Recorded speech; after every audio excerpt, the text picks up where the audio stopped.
Good morning. Any questions about this great day, the New Year for trees? We are blessed to prepare for תגיד בעברית משהו. 4 צלחות כן? עם כל מיני פירות.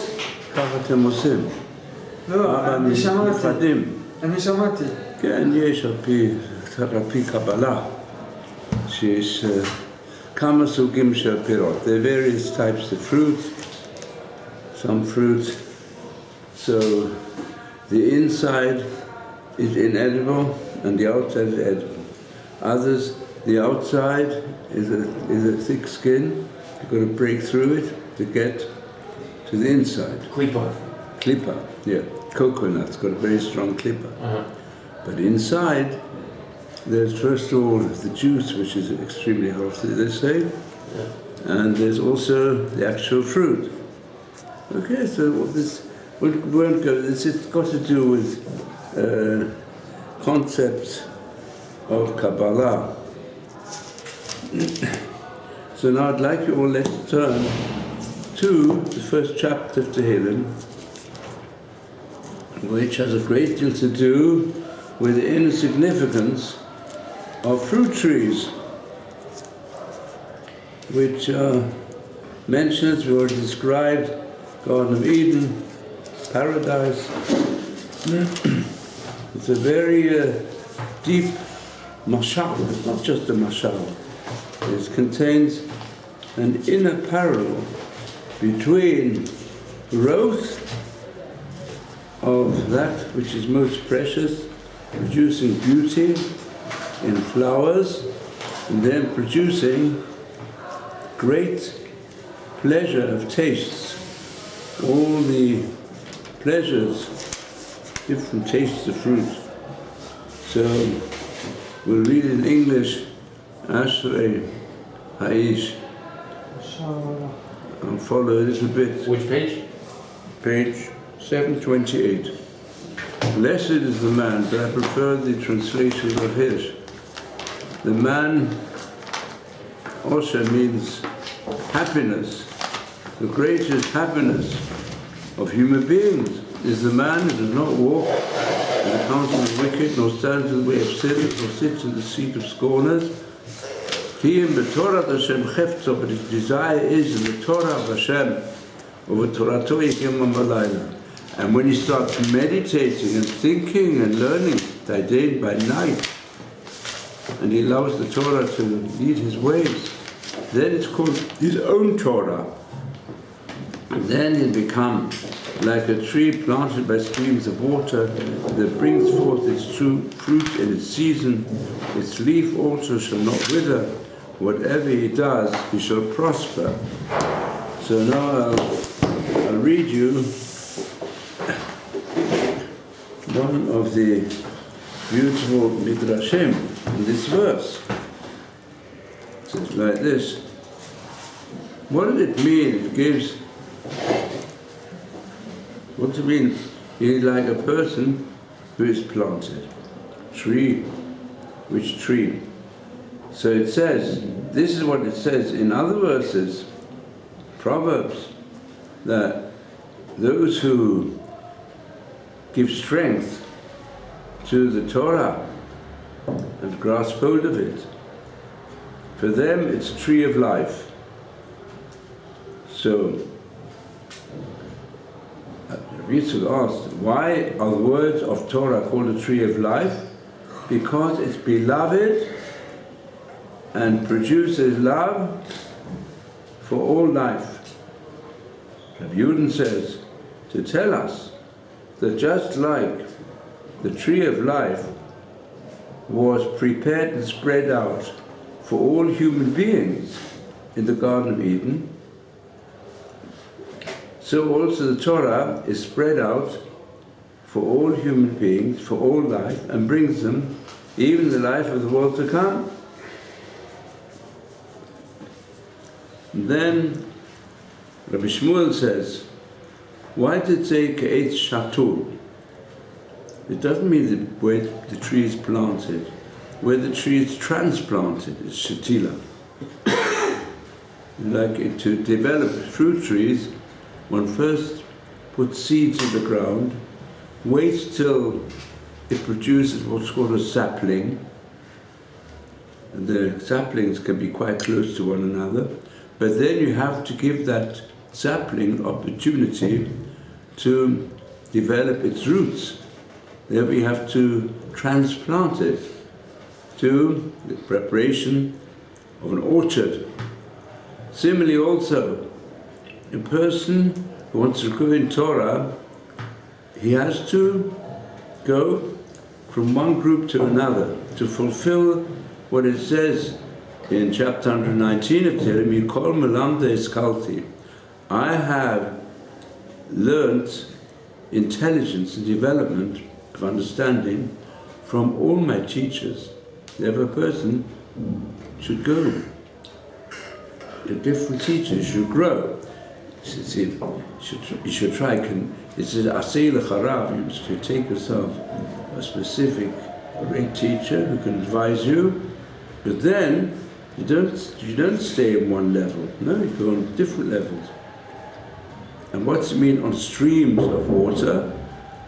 This gives an example, like in Eretz Israel, which gives here 4 centers of learning: Tiberia and its groups of learning, Tzipori, which is in the Galil,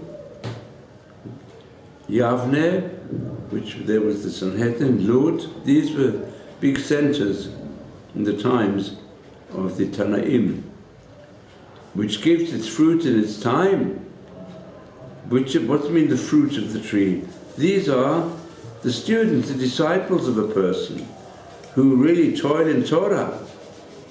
And some of them toil in Torah all day, and others, they divide the day to different parts.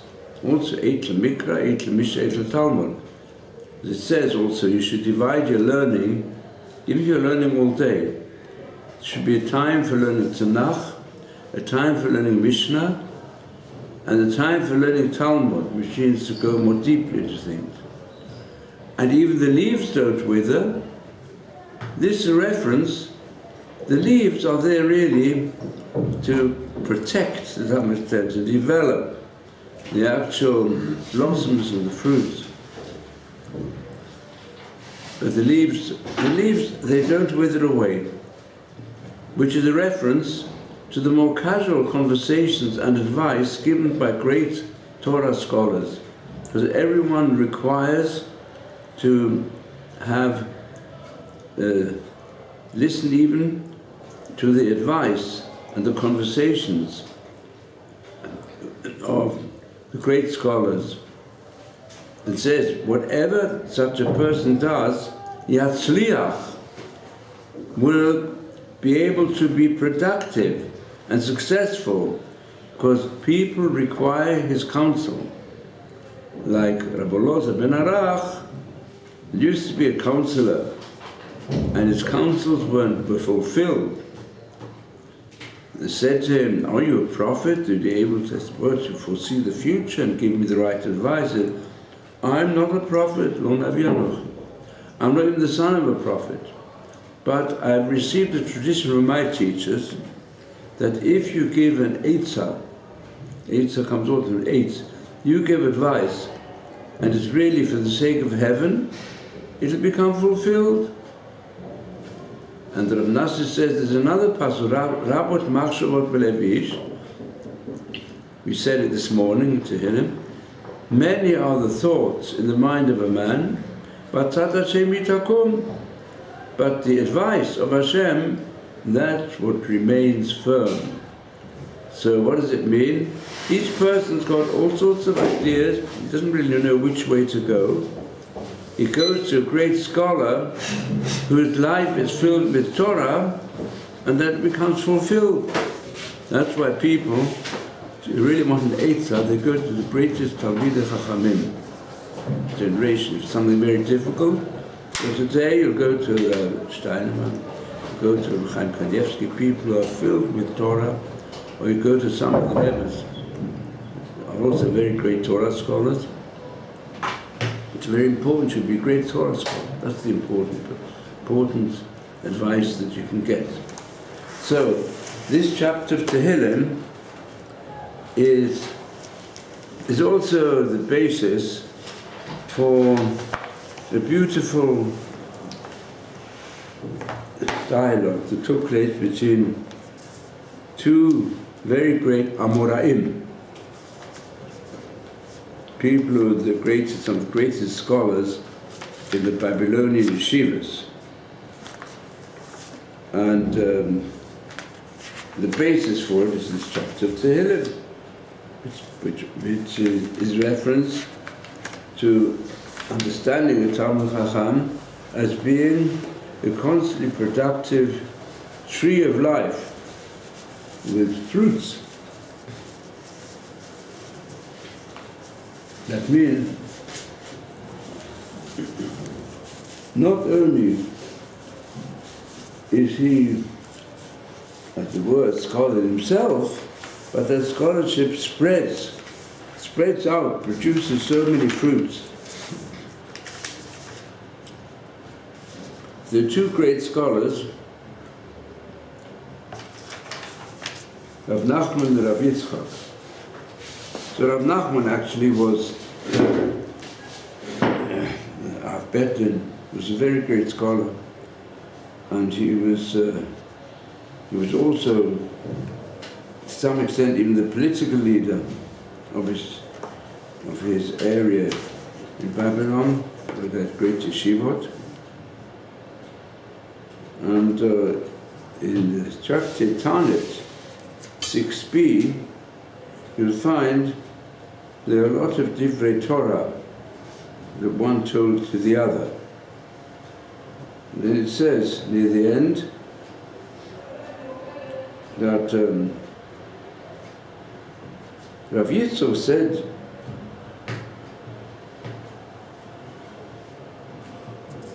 Rav Nachman said to Rav Yitzchak, I'm now going, so don't know when we'll meet again, please give me a blessing.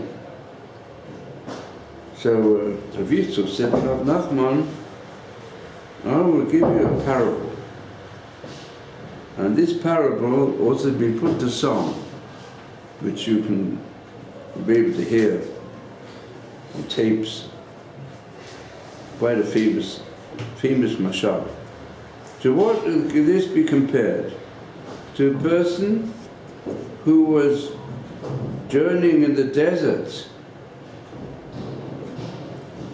in the hot sun, and he was hungry, he was tired out, and he was thirsty. Whenever you go in a desert area, you always have to take a lot of water with you, because you might be faced with such situations and become dehydrated. He was almost dehydrated. Then he came to an oasis where there was a fruit tree,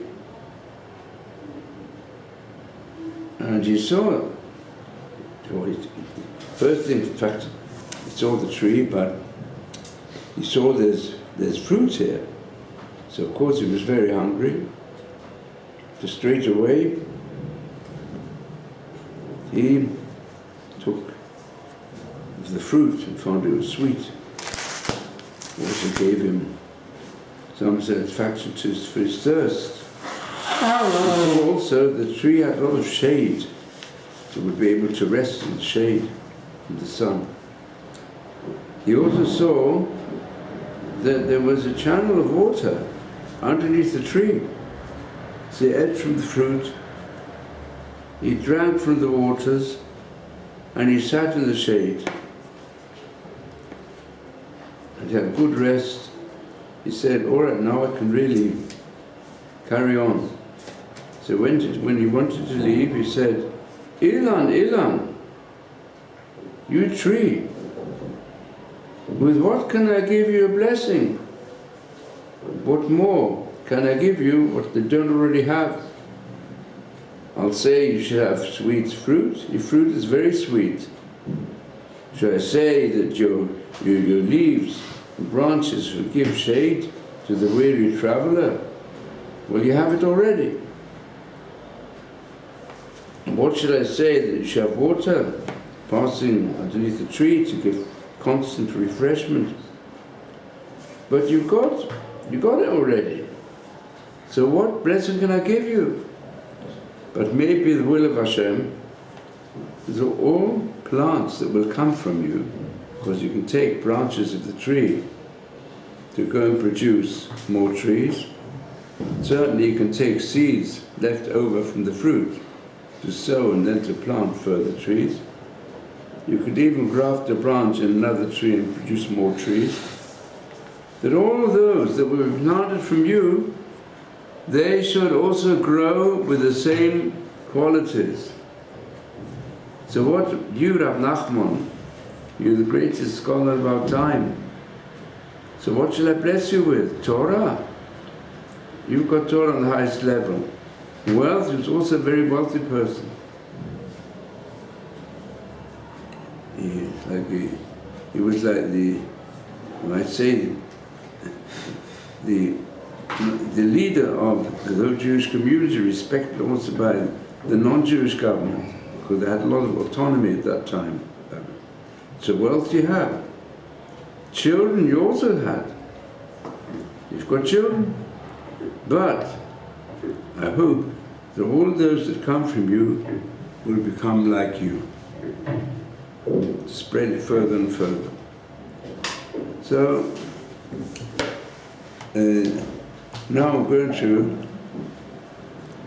go to specific qualities which are mentioned in Tehillim and mentioned also in this mashal, based on this Tehillim, as we'll see. It's very deep, actually. But we'll apply certain lessons, and perhaps before I apply them, I'll ask you a question. Since you didn't come up with questions, I'll ask you a question. See if you can answer it. We know we have in the Chumash, we have a day of first fruits. What's that called in the Chumash? Yom HaBikurim. And therefore it says in the Mishnah already that the fruit of trees has a day of judgment when? On the day when you start the harvest of fruit. By the way, fruit also includes, you see, the 7 fruits with which Eretz Yisrael is blessed. Start with Chita or Sora, wheat and barley. Grain is also like a fruit. And then come other trees, the other 5 species. And the 5 species of Eretz Yisrael are very, very special. I'll tell you as an aside that there's a great scholar, in fact he learns in our yeshiva, a man of great width of knowledge, who gathered together some of the most modern research made on something which has cured cancer, based upon the specific qualities of the fruits of Eretz Yisrael. In fact, he's produced a book, it's not yet widely published, called Biblical Oncology. And because I had involvement with this, I discussed it also with,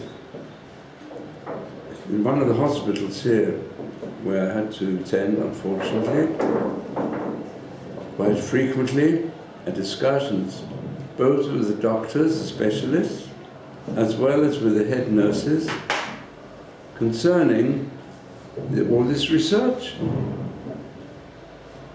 And more than that, here in our yeshiva, we have a person who had a very serious illness, cancer, unfortunately, and he had to go through many forms of chemotherapy, other forms.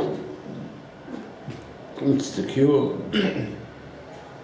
But he also decided to adopt this method, and it certainly helped him because he managed to overcome it when it was a very serious condition. And I think it's worthwhile publicizing this. So we see that there's great depth in these 7 species. So, however, question is, it's my question to you, Tu B'Shvat is like the way we reckon the year for the laws of Allah, first 3 years, and then the 4th year where there's a special law on the fruits from fruit trees. You can't deal with them for food right away, and laws of separation of mass of the tithe. But when it comes to the judgment on fruits, it's on Shavuot. And in fact, today, we don't have it HaMikdash, nevertheless, there's an old custom kept in very many synagogues. They put up trees or branches of trees in the synagogue to remind us there's the Yom Hadin for fruits. But you don't put fruits in the synagogue. You put the trees in the synagogue, or branches from the tree. That's the custom. So they ask, all right, we say this is the birthday for trees, for fruits of trees, in the middle of the winter, but you don't see any fruit on the trees at all. The trees are very bare. Most of the fruit trees are just bare branches, no leaves, no blossoms yet, even. Comes later. So how is it that in the middle of the winter, when there's snow and rain and storm, and all the things we have to face these days, on Tu B'Shvat, no, we're all very concerned. I'll just say, how can you get even to shul when there's going to be snow? Here in Shalim especially, people, they feel a little bit apprehensive. As a day such as today, when we're afraid, who knows when the snow's going to start, and then all the shops and public transport and the schools, everyone come to a standstill. And the only people who are very happy about this are the children. They look forward to the snow, don't have to go to school, they've got a holiday. And they're getting ready for snowball battles and for building a snowman. For a few days, it's well known here, it's only for a few days. Like we say, you've got to make hay while the sun shines. So you've got to go and build a snowman whilst there's a possibility of snow. So, in fact, on that I said a vort. I'm going to say it for those who haven't heard it. There's a custom when you go into a shul, you say the pasuk, V'veit Elokim na'alech barogesh. We will go into the house of God. It means the synagogue of the Beis HaMedrash where we're learning barogesh with feeling. So barogesh stands for 4 things that we're likely to see during this period. Beis is barad, hail. Reish is ruach, which you've already got, strong winds. Gimel is geshem, plenty of rain that we've had. And Shele, which we're waiting for, the snow. That's barogesh. So I wonder why at this time do we go and celebrate with fruit? The fruit isn't there yet. Can any of you answer this question? What? Why It's the birthday. Why is it the birthday for fruit trees? Rosh Hashanah Elan. Why? Can you tell me why is that? The Gemara explains. Because of the potential for these Yeah, things? because the sap the sap starts going upwards in the tree. The sap grows. What happens?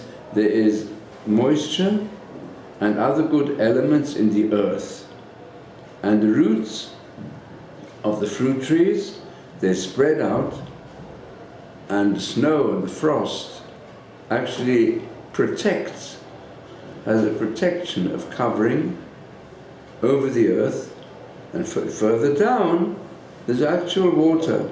It's not frozen, it's below freezing, it's above freezing point, lower down. And there the roots begin to grow deep down. And then comes an energy that allows the sap to go upwards inside the tree, so that even when winter becomes a bit less sharp, you can see, soon you'll be able to see the first blossoms, which are almonds, that they begin to sprout, a few leaves and a few buds. Where's that come from?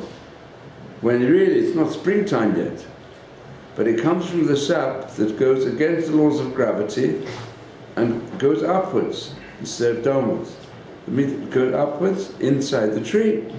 And so you can't even see it. But we know at the time the Gemara discussing, they had great knowledge, they knew quite well what's going on underneath. The roots are growing, and the frost at the top keeps the earth a bit warm, so its actual moisture enters into the roots, it goes upwards. So that's why we celebrate this as the birthday for the trees. I know birth, even human birth. Human birth, how it begins deep in the womb, the conception. That's where, it's hidden, what's going on inside. The whole period of pregnancy, inside what's going on is hidden. But what's going on inside will decide what type of baby will become produced. So now, can you answer me the question? Why do we celebrate the beautiful fruits? Yeah, it's tasty fruits. Put them all out. Put plenty of them out for the students of yeshiva. Perhaps there's still some left, I don't know. Huh? Maybe a few. Yeah, okay. So, surely the fruits come only Yom HaBikurim, the time we start harvesting the fruit. So why do we put trees in the synagogue on Shavuos, the day of the first Yom HaBikurim, and why do the fruits on Tu B'Shvat should be the other way around? Rosh Hashanah, we should put out trees because they're thankful for the trees. So therefore today we should put branches of trees all around the table. Yeah? We hope these branches, will ultimately produce fruits. If you look in our Shiva garden, you can't see much fruit on fruit trees. Except for the etrog, which will go to the etrog, the speciality. Mm-hmm. So this is the question. Can you answer it? According to how we've explained things. So you can answer it like this. If you can't answer it, I'll answer it. And that is that the teachers of Torah and the parents, these are the trees. Parents should be teachers, and teachers should just have an attitude to their students, to disciples, like their children. It's a basic principle, already in the Shema, V'shalom tam levanecha. Means the children, but also means Talmidim. In other words, Talmidim have to be like Banim. And the Banim person should train himself if he's a parent, or wants to become a parent. That's why Bochrim, they all want to become parents in Yitz Hashem one day, and parents have to be teachers. Banim means to build up. Comes literally, if not, to build up. Parents and teachers are builders of human beings. They've got the potential. Therefore, it's very important when we see the bare trees, and let's say also, we are not yet knowledgeable of Torah. So we're like bare trees, some of us. We have no knowledge. But in our root, the root of our soul, the potential which you've got inside, which is hidden often, has to be developed, it's got to grow, because we all got to become parents and teachers. Every human being has that potential inside himself. And we see today, we don't look very far, that the potential of human beings is enormous. Unfortunately, there are some trees that produce poison. And today, that's what we've got. Sometimes, it all depends on the way in which the root is treated. The fruits are according to the roots. And if the roots are not developed in the right direction, they go in the wrong direction. For example, there may be very good fruit trees, potential, but they are left exposed when they're saplings to all sorts of infectious insects, bacteria, and you go and put those into earth where there are lots of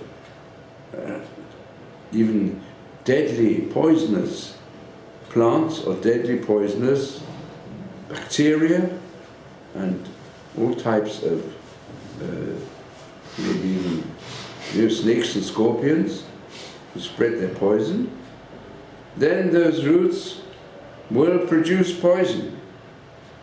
And that's what happens today, the extreme criminal development. But in Muslim society, it's destroying the divine image of the human being. And it's producing poison. And then comes out from the tree, comes out poison. Desire to kill, desire to hate. Also, perversions of the beautiful desires Hashem has put in the human being to support the power of the divine image, and disappears. This is, as it's called in the Chumash, Pen Yesh Bachem says, there might be amongst you, people of Israel also, there might be the development, a production of Peire Roish Velano, something which is productive and reproductive with deadly poisons. So therefore you have to cultivate them in the right way. So therefore you can say the importance of Yom to Shvat. We've got to have beautiful, tasty fruits, because that's the way we develop the root which exists inside each one of us. All of us have root. The root of our character is the Tzelem Elokim. So we have to cultivate it.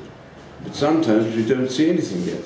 Therefore Hashem says, look, put the fruits in front of you and know that now is the time to prepare yourself to have a fantastic family described in Tehillim. You know, your children are like saplings of olives, around your table. You produce light and warmth. And you've got to have that image in your mind.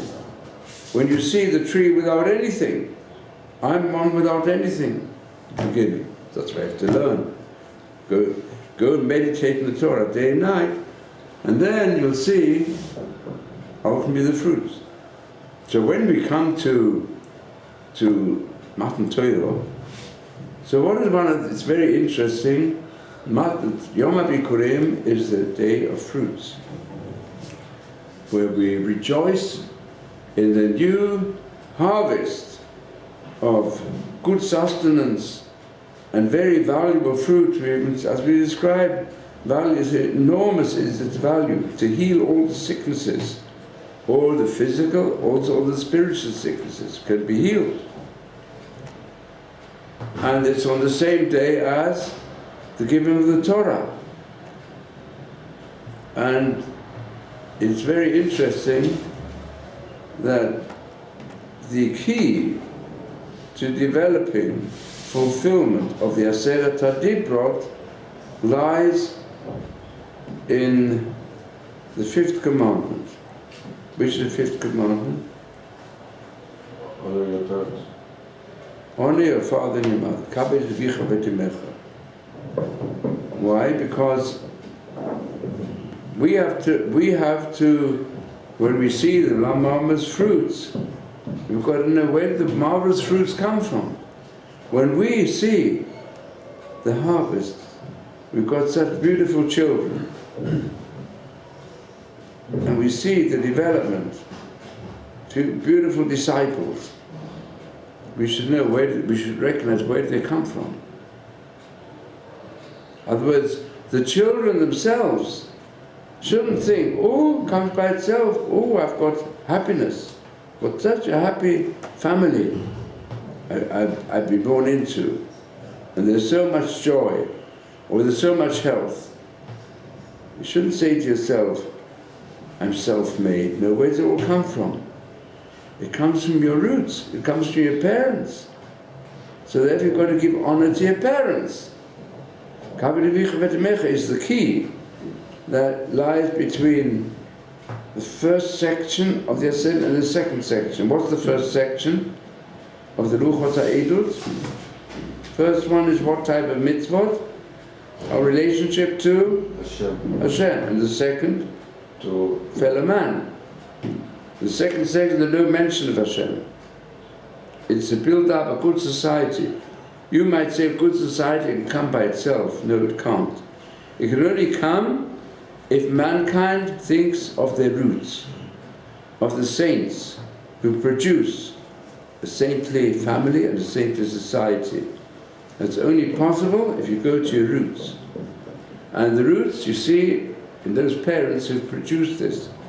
And we say, Huksha kvodem lichvodi, there it does say. But where do the parents get their power from? Where do great saints get? Who are the ultimate teachers of the greatest saints, of the greatest prophets? Who is it?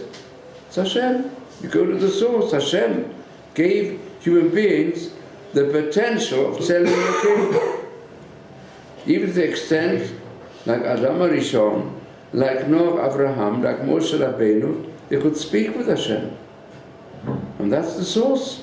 That's the source of the wisdom, the source of saintliness. If we accept the source of saintliness, in adolescence, we should think of the parents. In childhood, in any case, we're dependent, one way or another. In our way of thinking, way of living, to a great extent, dependent upon parents, upon teachers. But when you become of age, after Bar Mitzvah, then comes the true concept of recognizing where your essence comes from your parents. But the parents are shutfim, partners with Hashem. So this is a very important lesson. It explains also the difference. Time of the harvest, don't say it's all my work. Not your work. It comes from those who brought you into this world. Your two parents and Hashem. Any questions? So now, this is in fact, if you go into it more deeply, this is the deeper aspect of fruit trees. Because the din of Boire Priho Eitz, which is there on fruit trees,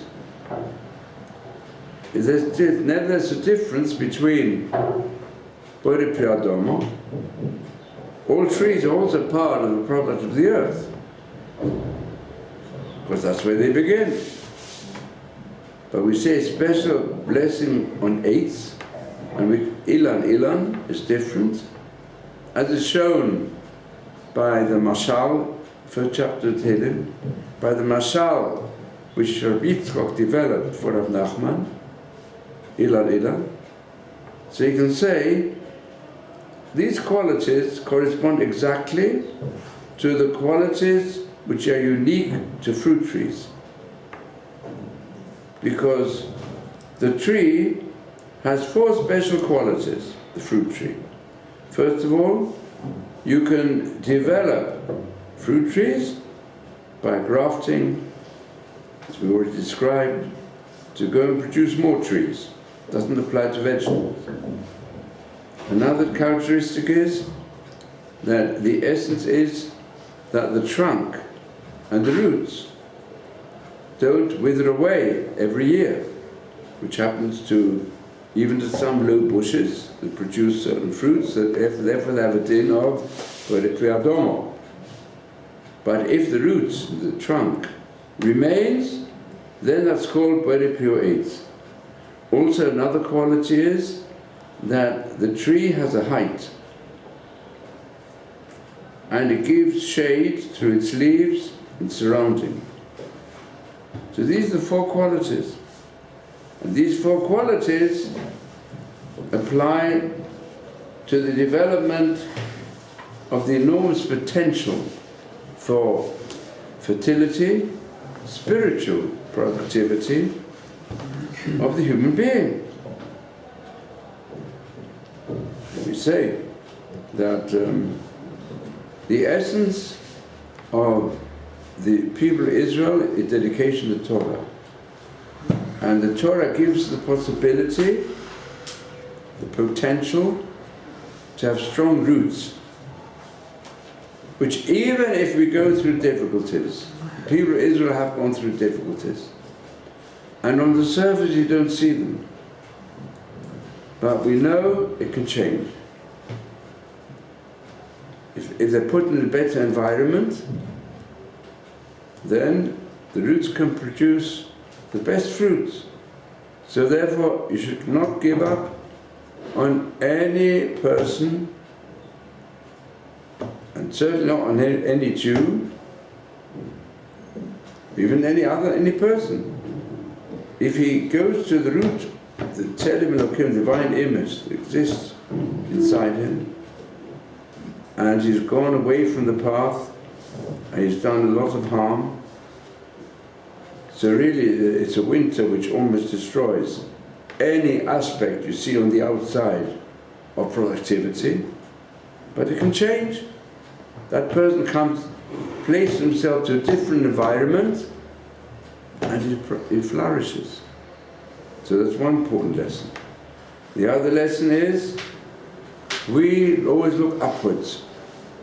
Koma miot, you say, Hashem raises upwards. A tree goes against the law of gravity, like we described. The sap goes upwards. We should always strive to go upwards, like the tree does, to keep a certain essence. It says, even there's a din that the judges have to have a high stature, they shouldn't be small. On the other hand, it says a person who will be proud of his high level, he reaches the lowest level. In fact, they say like this, why is Koma, so Kofa, one of the essences of the human being, is able to stand upwards. And the Talmud Chacham also has to be Koma, so Kofa. He should stand straight upwards. Surely, it said, if there's someone who walks around with a Komaz Kufa, Hashem says, it's an obstacle, I and him cannot be in the same world. So the answer this was given, we say it in Nishmat, from Pesukim. With every person who's high has got to bow down in front of you. You can only have the concept bowing down if in essence you have self-esteem. In essence you've got a high position. So the din is, in the Amidah you've got to stand upwards. And we bow down 4 times in the Amidah. A Kohen Gadol has to bow down every blessing. And the king has got to bow down all the time. The higher the Komah, the more you can fulfill the aspect of becoming a servant of Hashem towards Hashem. You bow down. Yeah, and the Kohen Gadol even bowed flat, straightened himself entirely on the ground. Because the higher you are, the more you should feel humble. But don't think that you can give up your high position. A person has to take up his responsibilities. Because only then, he's got to have people have to respect him, so that he'll be able to give advice, and people go to him for advice. So the greatest scholars are the most humble. They have to be the most humble. But inside, there's got to be a komah, vayikba libo b'darch Hashem. You're going to feel, I've been given a great position. I can't say that I'm just going to nullify it, no position, and I don't have responsibility. You must live up to your responsibilities. If you are the best, then you've got to make decisions. You're a dai, you have to make decisions. You're a teacher, you have to know that that's your responsibility, to help others. You can only help others if you, Kavod Torah tells us, be humble, be very humble, and even show humility as far as you can, everything, because that Torah always goes, Torah is like water that flows downwards.